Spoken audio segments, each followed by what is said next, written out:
All right, we are back on January the 27th with a big-ass production.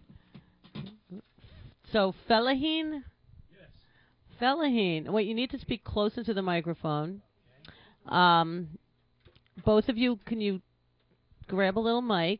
I know you're anxious to play music, and I'm thrilled about that. So tell me about your name. You got to speak into the microphone, or else no one will hear you. What happened to that? Yeah, that should be good. We're very high tech here at Arizona Radio. Spare no expense. I see that. Yeah. Am I being heard now? Yes. Okay. Well, thanks for having us. Look at all your gear. I like it. Toys. Yeah. So what's Fellaheen mean? Well, Fellaheen is actually a term for Arabic peasant farmers. You know, it's funny you should say that, because Yeah. for some reason you were reminding me of Danny Thomas. Okay. I don't know why. That? No, your voice maybe. I don't know what it is, but I just got this Danny Thomas thing. Okay. And then you say Arabic, and he's Lebanese. He's Lebanese. So, like, I don't even know why I thought that. Yeah. Because you don't look Arabic. No, I'm But not. I don't know why. I haven't seen Danny Thomas in a million years. I don't even know why he came to my mind. Okay, well, But he did. Whatever works. Yeah, you have a resemblance for some reason to him. Well, to me. Yeah, hey, I'll go with that. I like Danny Thomas. Absolutely. So, I like Marlo Thomas. She was I had a adorable. huge crush on that her. girl, I know, she was a cutie. Yeah. Anne Marie, I even remember that. I used to beg to stay up to watch that show.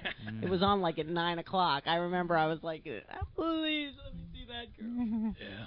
So how'd you get Fellaheen? You look kind of Irish to me. It was actually I first ran into the term reading Kerouac.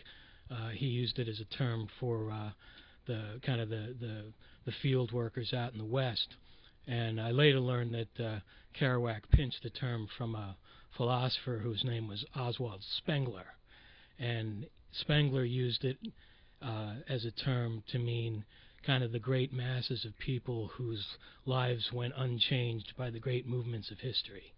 So nothing changes. So nothing, there's like the Native Americans and just downtrodden. Exactly. There's big movements of history, and the people's lives just kind of go on the same. I just heard something like that recently. I can't remember where, but I just did recently hear something similar to that note of that basically it just is. Yeah, exactly. What do you think? Definitely. I mean, speak into the mic. Definitely. I mean. So that's what Fellaheen means? Philosophically, yes. It means that no matter what happens, what you do, we just keep on keeping on. The great unwashed, the people kind of thing. And no two people see things the same way. Absolutely. How'd you get on this track, though? I mean, at some point you must have like discovered this like eclectic avant-garde stuff from what I've heard from your music. I guess as a songwriter, I've always been attracted to the darker alleys off the Midway, and so I never thought I had a really interesting inner life. Where are you from? Where am I from? Yeah. I'm from New Jersey. Okay, so that's pretty. Which exit? Sorry. No, really, where? Central New Jersey, Hightstown area. So I guess through the songwriting, I kind of took a literary bent, kind of try to create a slightly. Slide a little over because you're like blocked by all your stuff. Okay, thank you. That's a little better. I guess I like to create kind of a skewed little universe and then place the songs. And then hide behind your stuff. Exactly, because that universe is far more interesting than my real one, I guarantee it. So. Wait a minute. That universe is far more interesting than your real one? Absolutely. What, your fantasy one, you mean? It's not You're a on fantasy Second Life, one. aren't you? No. Your illusionist one? It's more of a literary creation, let's say. You take bits and pieces of your own experience, but you exaggerate certain parts, and that, I think, that makes for a little bit more of an like autobiographical fiction? Absolutely, and you add a little tragedy here and there because it just makes for a better movie. You mean you don't have natural tragedy? You add it? Oh, we have plenty of natural tragedies, but they're terribly ordinary. We like. Who's we? Are you speaking about you and your imaginary friends? I'll go with that. I spent a lot of time by myself, so. And Mr. Quiet over here.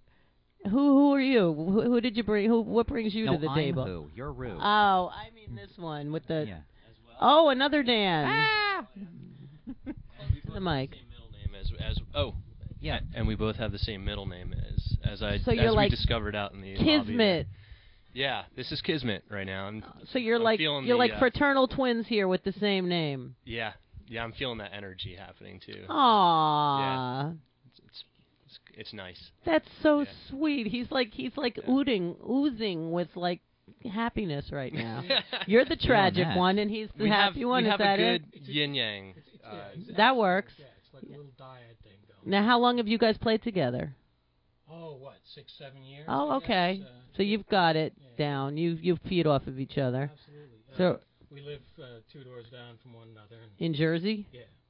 I lived there first, and Dan moved in, and I first became aware of him because I looked out and he was creating huge bonfires in his backyard. So he looked right up You're your. the one. You were. That's a guy I can work with. Yeah, I could. I could. didn't even know he played guitar. Right, but you First, you just he knew. just checked his homeowner's insurance You first. felt the heat. Yeah. So that was that. You look like you do look like you're like from some kind of movie. Do I? Yeah, especially with those, even the writing of those, like, you look like, almost like a Nickelodeon or something, you know what I mean? You just have this, like, vintage quality. Is that a kind way of saying I look old? No, it's not even about your age. It has nothing to do with chronological. It has to do with your whole little, the writing, I said. I didn't say your, chronological number. I don't even care what it is. But you just have this vision of like, Charlie, you know what I mean. You know what I mean. Absolutely. Well, we try to keep track of everything that's happened and fold it into the mix. So. Well, he doesn't have that. No, well, he's young. He looks like the conductor. You got to have young guys in to carry the equipment. Oh, I'm not talking chronological. No. Exactly.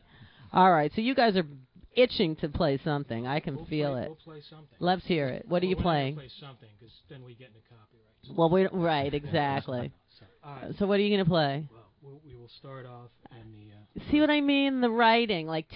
Is this on camera? Yes, okay. This is the first The song. Isle of the Moon. And you know it's a full moon this weekend. Absolutely. Ooh. So, this is a song about people you run into in Manhattan when you play around.